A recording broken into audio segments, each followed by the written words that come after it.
दादांना ज्या ठिकाणी अखेरचा निरोप दिलाय त्याच ठिकाणी एक अपंग व्यक्ती देखील दादांचा फोटो जे आहे ते त्याच्या गाडीवरती लावून तो या ठिकाणी आलेला आहे. काय तुमचं आणि दादांचं एक अतूट नातं होतं असं माहिती समजली. प्रत्येक सभेमध्ये दादांच्या तुम्ही असायचात. आज दादांना तुम्ही अखेरचा निरोप दिलाय. काय आठवणींना उजाळा द्याल? दादा हे आमच्यासाठी दैवत होते. दादा कुठलेही कार्यक्रम असला की मी दादांना भेटायला जायचो आणि किती गर्दीतनं दादा बघायचे, बोलायचे. एक का होईना शब्द आमच्यासाठी बोलायचे. असे दादाची आणि आमची ओळख होती. दादाने आमची मंडळी तू संघात झाडलोटीच्या कामाला लावलेली. दादा गेले 30 वर्षात मला कधी हिडकून धावले नाही की बाबा हे आंधा अपंग आहे. असे जवळ येऊन बसायचे, बोलायचे. एक का होईना शब्द पण बोलायचे.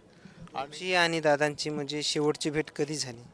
आमची माळेगाव नगरपंचायतची ही होती इलेक्शन आणि त्यानंतर मग तू सांगत भेटायला आलो आपलं ते जिल्हा परिषद पंचायत समितीचे अ, उमेदवारांची मुलाखत होती त्यावेळेस एक आलो. पूर्ण 24 तास कंटिन्यूमध्ये हा फोटो वगैरे तुमच्या गाडीवरतीच असतो? ते दादा म्हणजे आम्हाला आता एक आमचा एक आधार आहे. दादा आमची हर एक व्यथा मी दादांपर्यंत सांगायचो. मला एखादं कोणी बोललं किंवा काय झालं मी दादाला सांगेन म्हणायचो. आणि कुठल्याही कार्यक्रमात गेले की दादांच्या आवाजात भाषण करायचो. दादा आलेलीचे चाहूल दाखवायचो. असं दिवाळीच्या टायमाला लोक भेटायला जायचं जसं विठुरायाला वारीमध्ये लोक भेटायला जातात. त्या आणि अपंगासाठी दादांनी काय काय केलं बरं? म्हणजे असं काही गाड्या वगैरे दिल्या का नाही कधी? हे ज्या ज्या वस्तू देता येईल अपंगासाठी वेगवेगळ्या सरकारच्या निधीमधून ते काय काय दिलं असं काही तुम्हाला सांगता येईल का? आता दादांनी पूर्वी आमच्या दिव्यांग बांधवाला काही म्हणजे ग्रामपंचायतचा निधी मिळत नसायचा तो निधी मिळतो. शहरच्या लोकांना शहरचा निधी मिळतो. म्हणजे काय गावचं उत्पन्न होईल त्या हिशोबाने 5% निधी हा कधी मिळत नव्हता पण हे दादांच्या कारकिर्दीत मिळतो आम्हाला. दादा जसं उपमुख्यमंत्री झाले त्यावेळेसपासूनच तो निधी मिळायला चालू झाला. अगोदर 5% अपंगाचा निधी ग्रामपंचायतच्या माध्यमातून मिळत नव्हता. नाही काय विषय आता दुसरी गोष्ट पहिले आम्हाला एक संजय गांधीचे म्हणून 500-600 रुपये मिळायचे. परंतु दादा ज्याच्या वेळेला म्हणजे दादा उपमुख्यमंत्री झाले आम्हाला 2,500 रुपये मिळतात प्रत्येक अपंगाला महिन्याला. दादा हे आमच्यासाठी दैवत होते.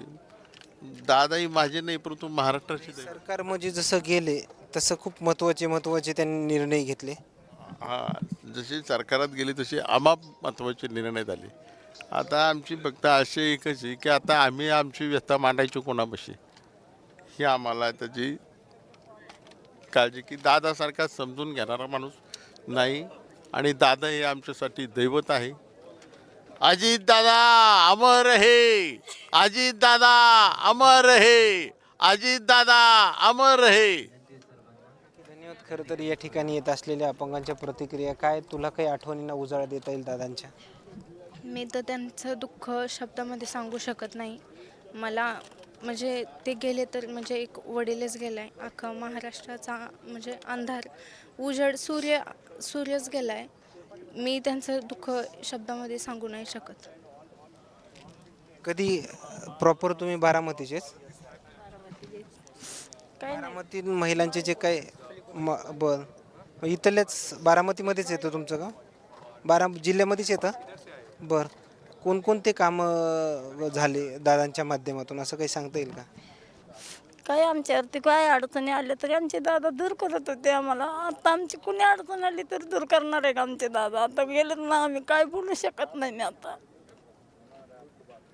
या दुःखामध्ये मी काय शब्द बोलू शकत नाही. तुमची दादांची कधी भेट वगैरे अशी कधी व्हायची का नाही?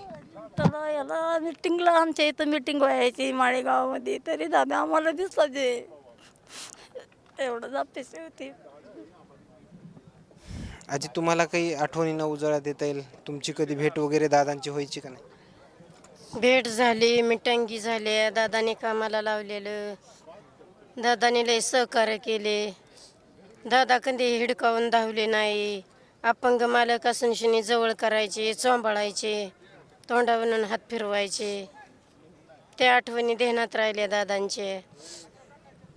धन्यवाद. धन्यवाद. खरं तर प्रत्येक इथं आलेला व्यक्ती जो आहे तो या ठिकाणी भावनिक होत असल्याचं देखील पाहायला मिळते. प्रत्येकाचे अश्रू जे आहेत ते अनावर होत असल्याचं देखील पाहायला मिळते. कॅमेरामॅन सोबत सुरेश मीडिया, बारामती.